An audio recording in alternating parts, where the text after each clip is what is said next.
마가복음 10장인데요. 10장 17절부터 31절까지 조금 긴 구절입니다.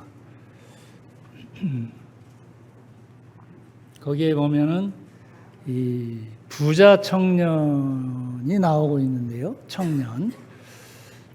예수님께 달려와서 꿇어 엎드려서 절하고 예수님께 묻는 그런 내용이 있습니다.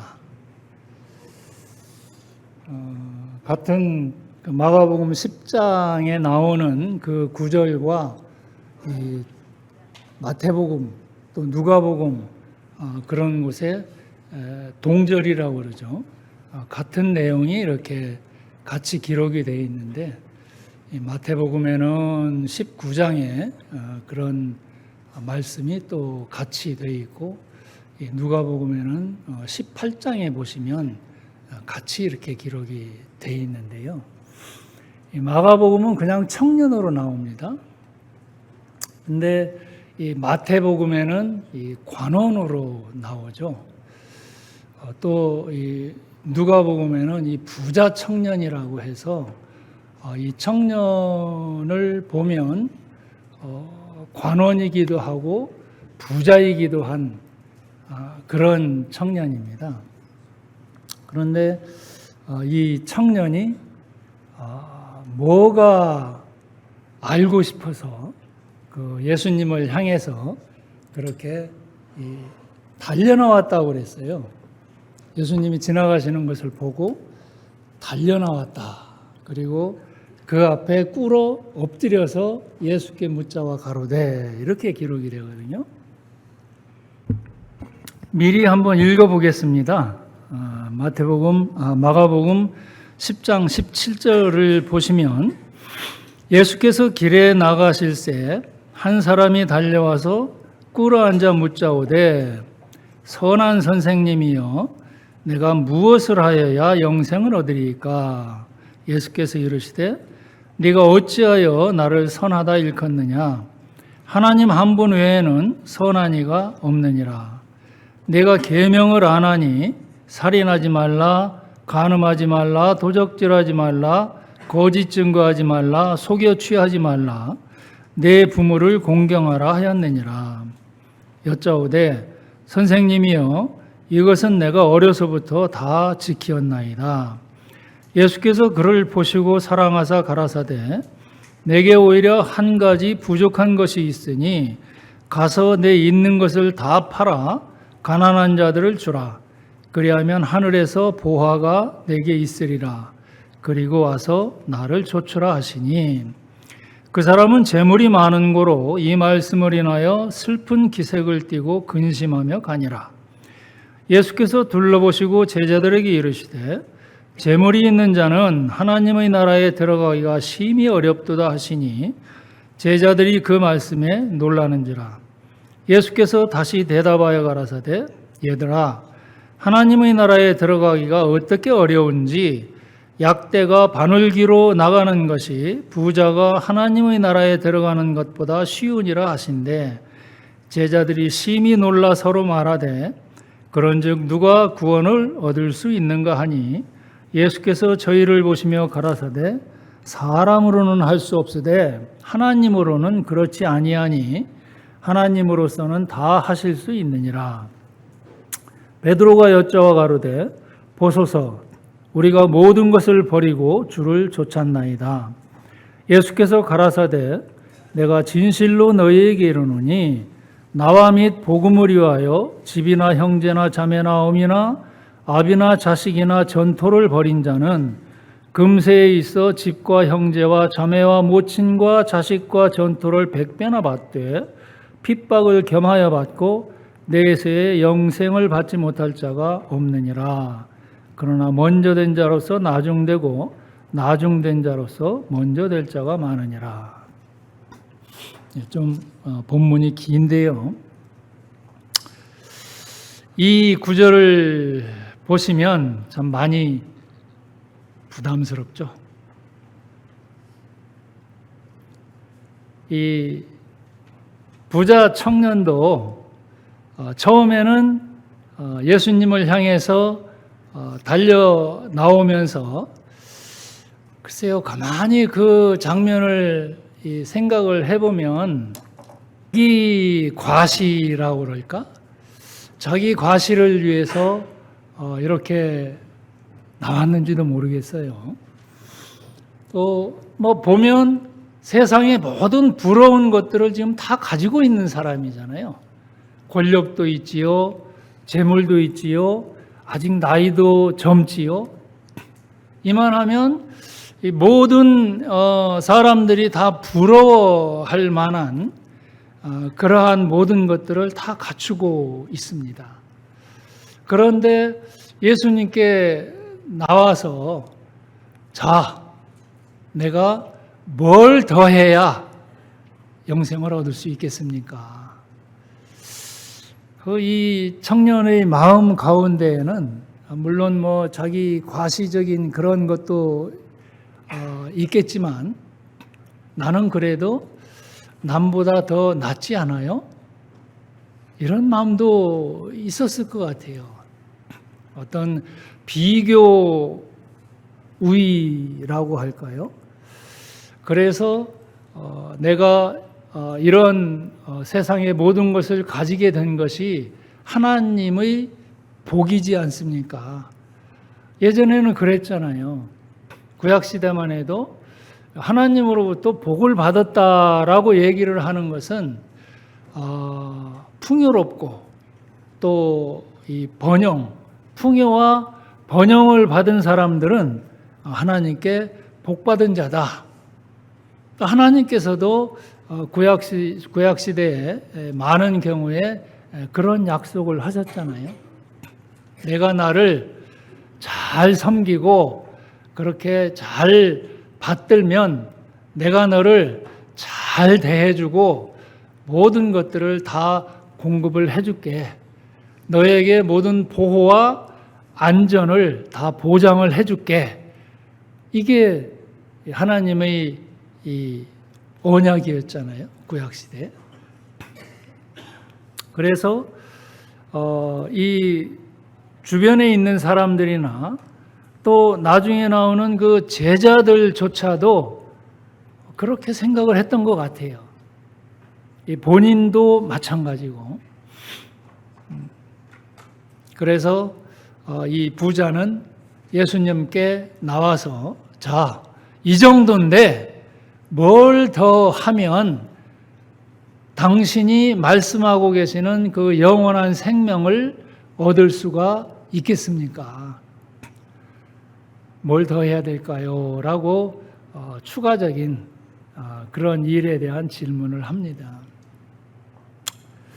그런데 이 18절에 보면은 예수께서 이르시되 내가 어찌하여 나를 선하다 일컫느냐 하나님 한 분 외에는 선한 이가 없느니라 라고 말씀하시면서 어떻게 보면 이 구절이 나도 선하지 않아 이런 말씀으로 들려요.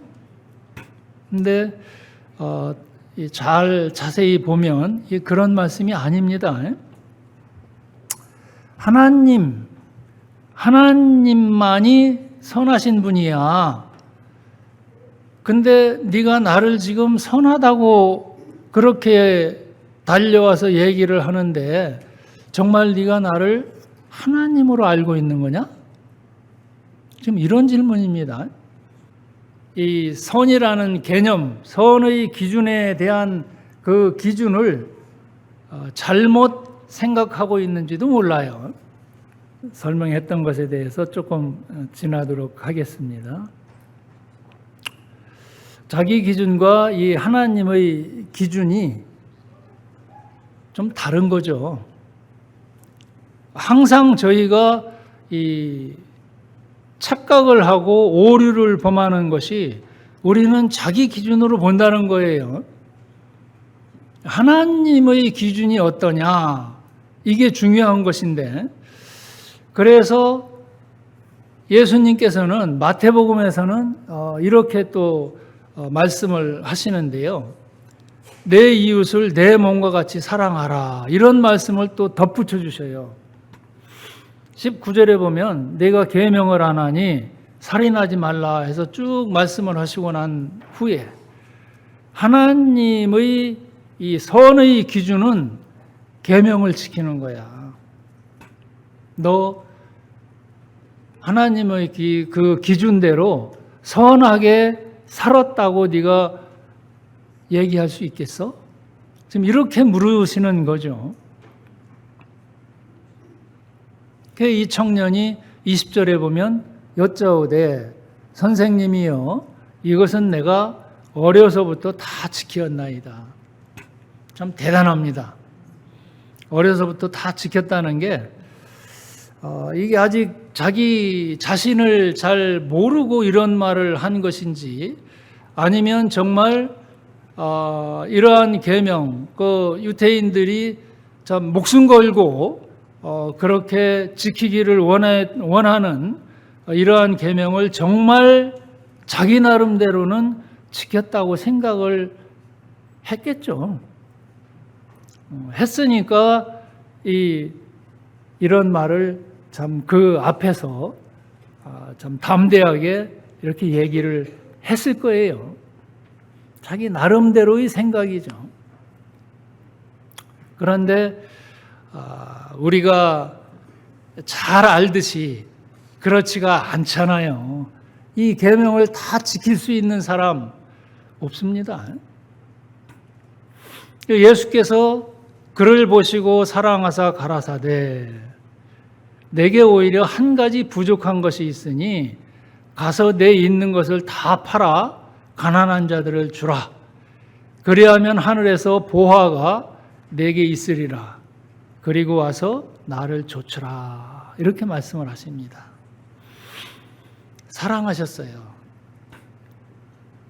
왜 이 단어를 여기 기록을 했는지 그거는 알 수가 없는데 그 청년을 나무랐다든지 그 청년에게 권유했다든지 이런 말이 아니라 사랑하셨다. 그래서 말씀하시면서 내게 오히려 한 가지 부족한 것이 있다. 부족하다는 것은요, 그 하나님의 기준에 못 미치는 게 하나 있다. 지금 이 얘기거든요. 영생을 얻기에 못 미치는 것, 부족한 것, 미치지 못하는 것, 그거 마저 다 채우지 않으면 넌 영생 없어. 이런 얘기죠. 그리고 가서 내 있는 것을 다 팔아 가난한 자들에게 주고 그리하면 하늘에서 보화가 내게 있을 것이고 그리고 와서 나를 좇으라. 오늘의 제목이 나를 좇으라입니다. 나를 따르라 이 말씀인데요.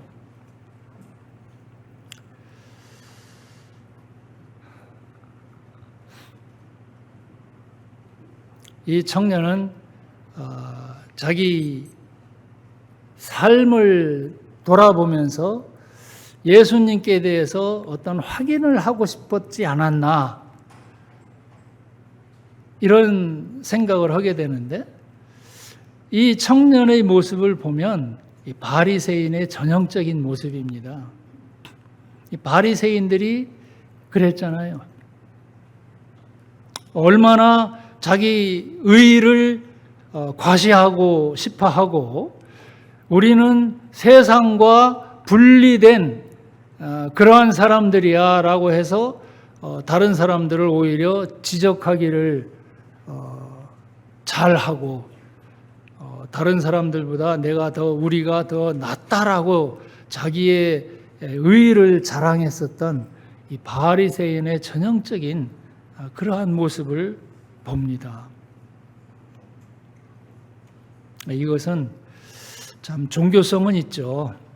열심히 했으니까 나름대로는 열심히 했으니까 자기도 다 지켰다라고 이렇게 대답을 할 정도로 그런 하나님을 경외하는 그러한 종교성은 있습니다. 근데 그 안에 생명은 없죠. 영원한 생명 없습니다. 이 종교는요, 사람이 만든 거잖아요. 종교는. 그래서 사람이 만들다 보니까 항상 최고가 돼야 돼요. 이게 종교잖아요.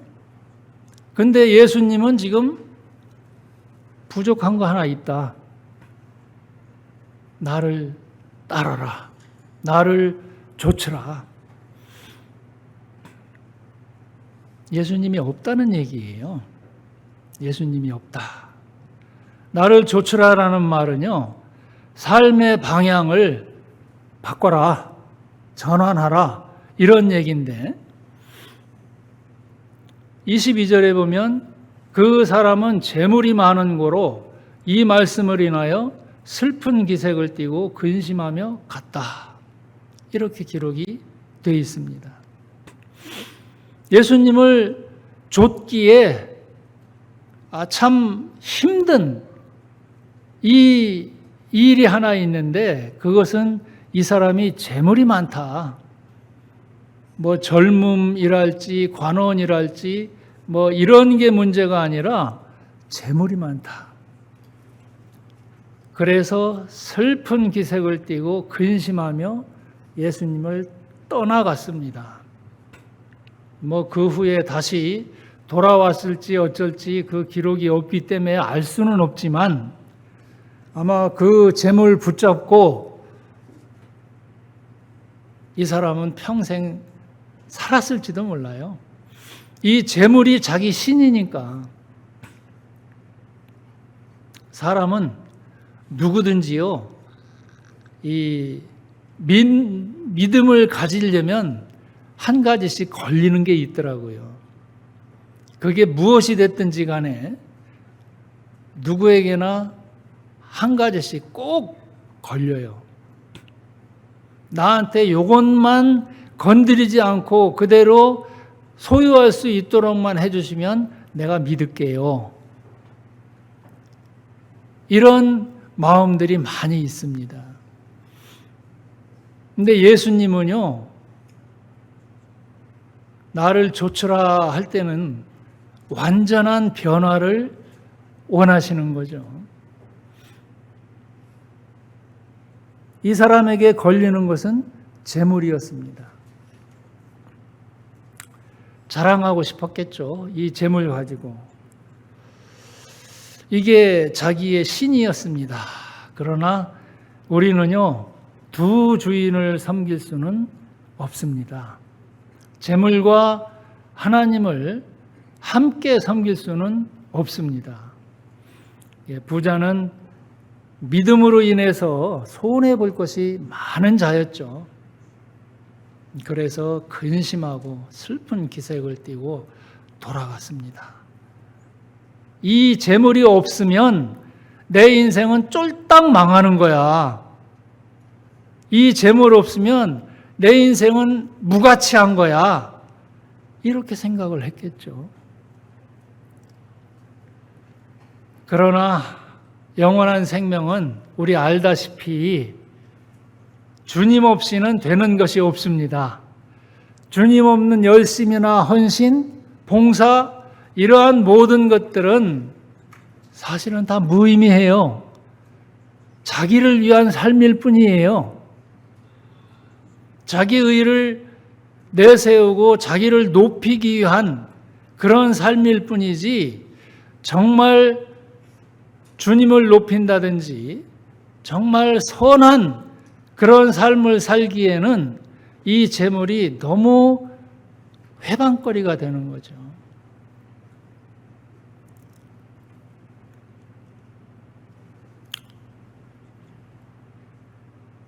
약대가, 예수님께서 말씀하십니다. 약대가 제자들이 이제 묻는 거죠. 약대가 바늘기로 나가는 것이 부자가 하나님의 나라에 들어가는 것보다 쉽다라고 그렇게 제자들의 이 질문에 대해서 24절에 보면 제자들이 그 말씀에 놀라는지라 예수께서 다시 대답하여 가라사대 얘들아 하나님의 나라에 들어가기가 어떻게 어려운지 약대가 바늘기로 나가는 것이 부자가 하나님의 나라에 들어가는 것보다 쉽다. 이렇게 말씀을 하시는데요. 그래서 제자들이 심히 놀랐습니다. 생각하기는 이런 청년 같으면 모든 것이 다 허락이 돼 있고 하나님으로부터도 모든 풍요로운 것들을 다 받았는데 이 사람이 구원받지 못하면 그럼 누가 구원을 받을 수가 있겠는가? 제자들은 의심할 수밖에 없는 거죠. 오늘날에도 많은 사람들이 교회에 나오는 이유를 복받기 위해서 나오는 그런 사람들이 많잖아요. 속지 마시기 바랍니다.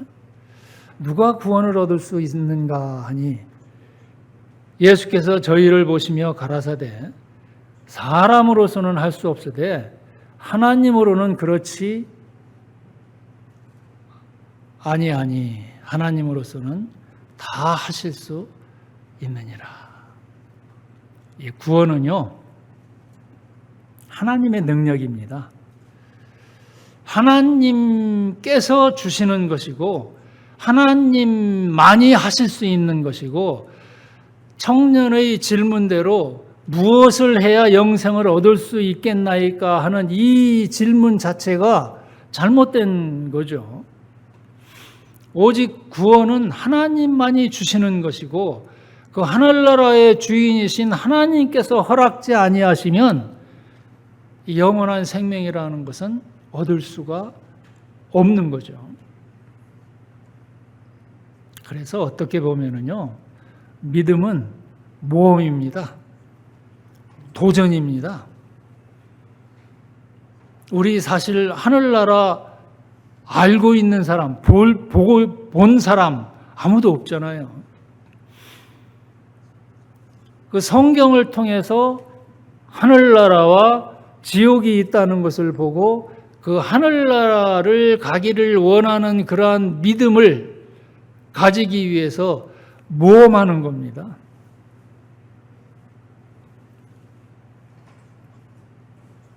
(27절을) 보면은 예수께서 저희를 보시며 가라사대 사람으로는 할 수 없으되 하나님으로는 그렇지 아니하니 하나님으로서는 다 하실 수 있느니라. 오직 하나님의 능력으로만 구원을 얻을 수가 있습니다. 베드로가 그 말을 듣고 이렇게 예수님께 묻습니다. 보소서 28절 우리가 모든 것을 버리고 주를 좇았나이다. 이 제자들은 그렇게 했잖아요. 그 고기 잡던 그 배도 버리고 그물도 버리고 모든 것들을 다 버리고 주를 좇았습니다. 자, 이 정도면 우리가 구원을 받을 수 있는 거 아닙니까? 영생을 얻을 수 있는 거 아닙니까? 라고 베드로가 그렇게 물어요. 근데 29절에 보면 예수께서 가라사대 내가 진실로 너희에게 이르노니 나와 및 복음을 위하여 집이나 형제나 자매나 어미나 아비나 자식이나 전토를 벌인 자는 금세에 있어서 집과 형제와 자매와 모친과 자식과 전토를 100배나 받되 핍박을 겸하여 받고 내세의 영생을 받지 못할 자가 없다. 아까 말씀드렸듯이 참 부담스러운 얘기인데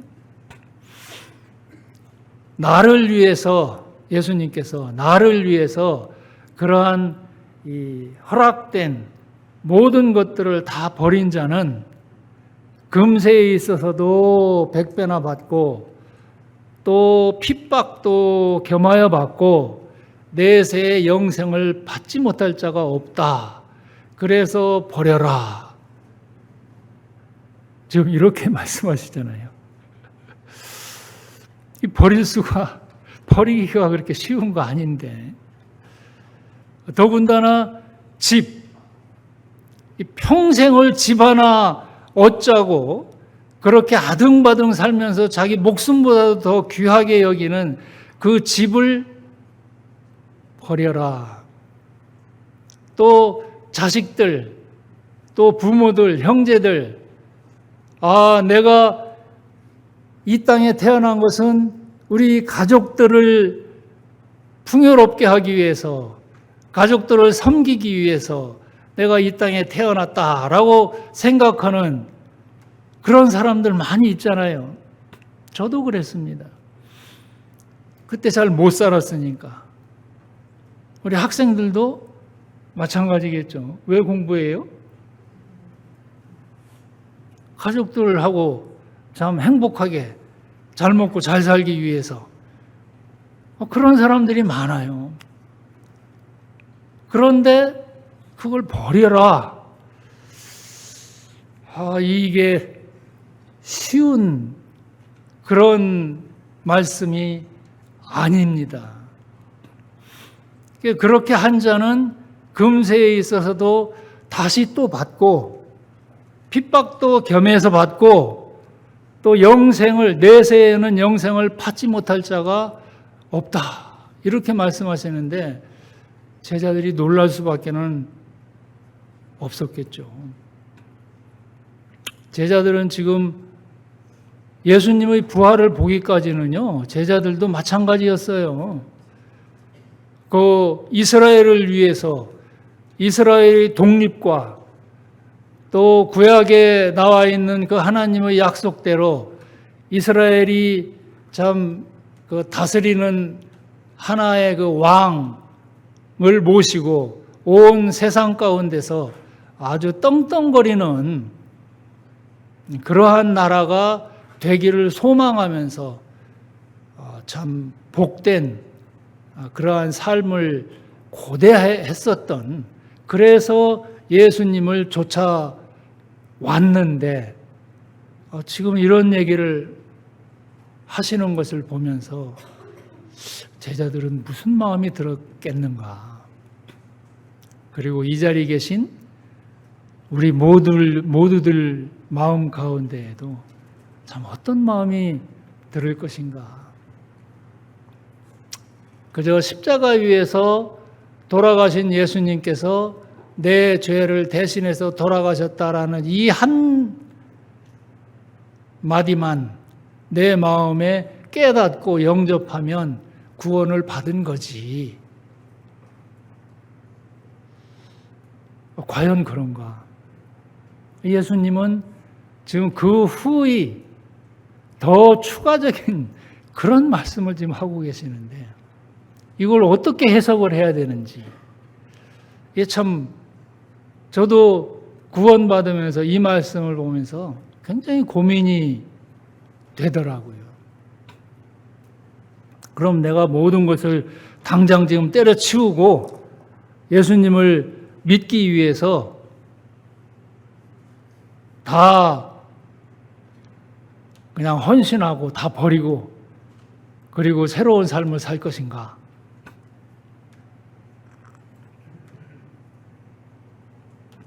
굉장히 이게 고민이 됐었는데요.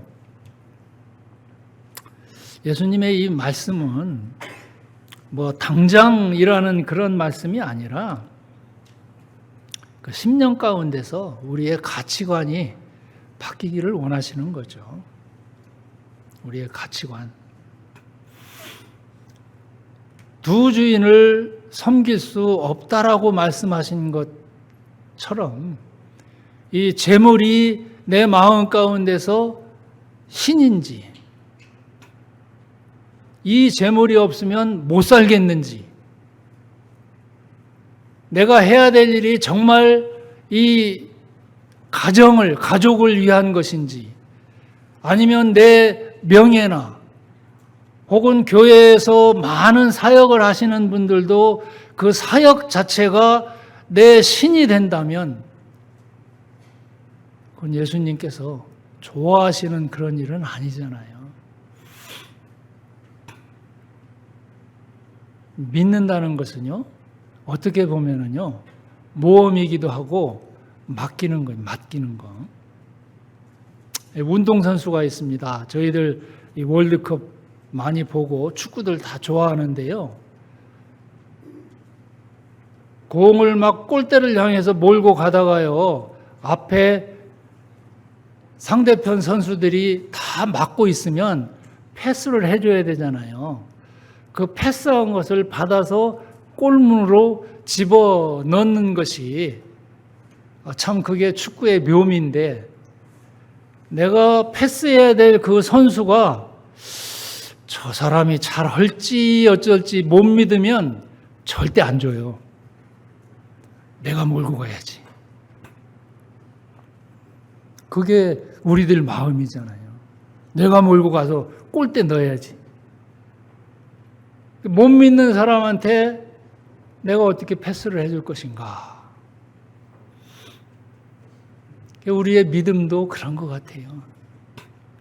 골대에 넣는 분은요, 예수님이에요. 우리가 넣을 수 있는 것은 없어요. 그 예수님께 패스를 할 만한 그런 분이신지 아닌지 이걸 내가 알지 못하면 그냥 내 나름대로 갑니다. 열심히.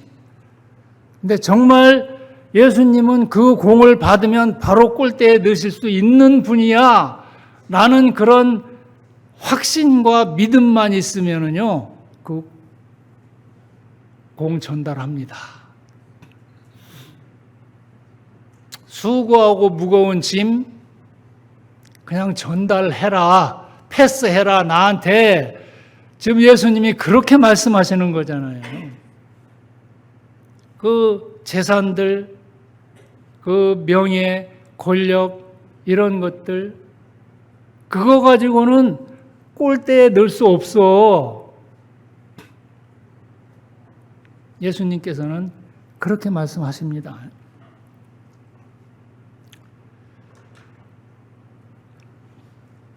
요한복음 5장 39절을 보면 이런 말씀이 있어요. 너희가 성경에서 영생을 얻는 줄 생각하고 성경을 상고하거니와 이 성경이 곧 내게 대하여 증거하는 것이로다. 그러나 너희가 영생을 얻기 위하여 내게 오기를 원하지 아니하는도다. 이 성경 전체 다가 예수님에 대한 기록입니다. 예수님이 주인공이에요. 이 예수님에 대해서 기록해 놓았고 이 영생을 얻기 위해서 이 예수님을 알아야 되는데 너희가 영생을 위해서 얻기 위해서 내게 오기를 원하지 아니하는도다. 이 청년이 그랬고요. 지금 아직도 구원받지 못하신 분들이 다 이렇습니다. 영생을 얻기 위해서 예수님께 오기를 주저하는, 예수님을 못 믿는, 예수님의 성품에 대해서 아직도 의심을 가지고 있는 그런 분들. 요한복음 17장 2절은 이렇게 말씀을 하시잖아요. 아버지께서 아들에게 주신 모든 자에게 영생을 주게 하시려고 만민을 다스리는 권세를 아들에게 주셨음이로소이다. 영생은 곧 유일하신 참 하나님과 그의 보내신 자 예수 그리스도를 아는 것이니이다. 그 예수님의 능력이 어떠한지, 그 예수님의 성품이 어떠한지, 그 예수님께서 어떤 일을 하시는 분인지, 과연 내 모든 것을 맡겨도 될 만한 그러한 분이신지 아닌지 이것을 알지 못하면은요 절대 패스 안 된다니까요. 그래서 성경을 읽어라, 예수님을 알아라, 이렇게 얘기를 하고 있습니다. 참 하나님과 그의 보내신 자 예수 그리스도를 아는 것이다. 예수님은요, 그 골대를 집어 넣어서 꼴을 집어넣으시고 혼자서 막 영광 받으시는 그런 분이실 것 같아요? 자기 혼자 상급 다 받고 그러고 거기 같이 뛰었던 그 다른 선수들을 향해서 너희는 뭐 별거 아니니까 거기서 구경이나 하고 있어. 이런 분이실 것 같습니까? 게임에서 이기려면은요, 혼자 잘해서 되는 것도 아니잖아요. 모든 선수들이 다 잘 뛰어야지 되는 것이고, 이 예수님은 자기가 공을 넣었지만 함께 영광을 받기를 원하시는 그러한 분이셔요. 우리를 함께 참여토록 하셔서 같이 그 자리에 승리의 개가를 부를 수 있도록 그렇게 우리를 끼워주시는 분이에요. 예수님 혼자 다 차지하시는 분 아니십니다. 그 예수님은 죽음뿐만이 아니라 생명에까지도 이 권세를 가지고 계신 분이에요. 그래서 그 능력으로 부활하신 분이십니다. 그 예수님의 능력을 믿지 않으면 우리의 짐, 우리가 가지고 있는 이런 참 방해되고 무거운 것들 전달할 패스가 안 됩니다.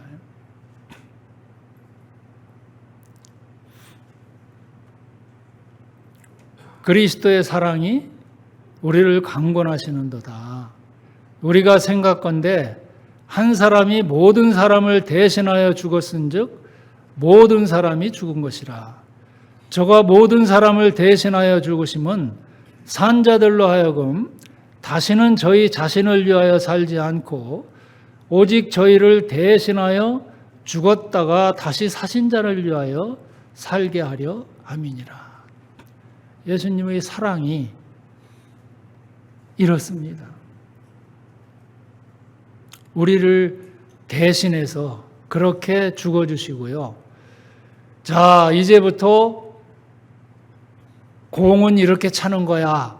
저기가 골대고 요리요리 몰아가지고 이렇게 차는 거야 라고 본보기를 보여주시고 나를 쫓아, 나를 따라와. 이 최종적인 목적을 위해서 다 나와 함께 동참해서 나처럼 해. 지금 이렇게 말씀하시는 건데요. 우리 마음 가운데 참 어려운 것이 있다든지 참 예수님을 따르고 예수님을 쫓아가기에 참 힘든 것이 있거든. 예수님께 기도하셔야죠. 예수님이 어떤 분이신가를 아셔야죠. 그런 예수님을 무시하시면 하나님을 모르는 자들과 우리 주 예수의 복음을 복종치 않는 자들에게 형벌을 주시리니 이런 자들이 주의 얼굴과 그의 힘의 영광을 떠나서 영원한 멸망의 형벌을 받으리로다. 그날에 강림하사 그의 성도들에게 영광을 얻으시고 모든 믿는 자에게서 기히 여김을 얻으시리라. 하나님을 모르는 자, 또 하나님을 무시하는 자, 또 하나님을 알기는 알지만 우리 주 예수의 복음을 복종치 않는 자, 이런 자들에게 형벌을 주시겠다라고 그랬어요. 예전에는 하나님의 복은 그런 세상적인 풍요와 번영이었다면 신약시대에 와서는요, 하나님의 복은요, 그리스도를 소유하는 게 이게 우리의 복입니다. 우리 마음 가운데 이 그리스도가 없이 다른 것들이 우리 마음을 차지하고 있다면 그건 내려놓으셔야죠. 이런 자들이 1장 9절에 보면 이런 자들이 주의 얼굴과 그의 힘의 영광을 떠나서 영원한 멸망의 형벌을 받으리라. 주의 얼굴, 예수님과의 사귐, 예수님과의 친밀한 관계, 서로 교제하며 사귄 그런 관계에서부터 떠나게 됩니다. 또 그의 힘의 영광을 떠났다. 이게 부활이죠. 이 영원한 생명입니다. 이것을 받을 수 있는, 예수님만이 주실 수 있는 이 영광, 이 힘, 능력, 이걸 받지 못하고 그냥 영원한 형벌만 받게 되는 그러한 운명에 처할 수밖에 없는 것이죠. 10절에 보면 그날에 강림하사 그의 성도들에게 영광을 얻으시고 모든 믿는 자에게서 기이 여김을 얻으실 것이다. 그의 성도들에게, 그날에 예수님께서 다시 오시는 그날에 성도들에게 영광을 얻으시고 이겼다. 우리가 죽음에서부터 이겼고 세상에서부터 이겼고 사탄에게서부터 이겼고 죄에게서부터 이겼고 오직 예수님만이 이 모든 것들을 감당하시고 승리하실 수 있는 그 예수님과 우리를 같은 형제라 부르시고 같이 뛰었구나라고 그렇게 우리를 영광되게 하시고 함께 우리가 예수님께 영광을 돌려드리고 그리고 모든 믿는 자에게서 기이 여김을 얻으실 것이다. 이 기이 여긴다. 이거는 참 탄복할 정도로 그런 성도들이 참 그렇게 예수님을 바라보는 거죠. 그날에 부활한 그 예수님, 영광된 그 예수님을 보면서 탄복하는 겁니다. 그날에 그렇게 되기를 원하시면 예수님께 모든 것을 맡기시고 그리고 예수님과 함께 뛰시면서 예수님을 같이 그렇게 쫓아가기를 기도를 드립니다. 기도하겠습니다.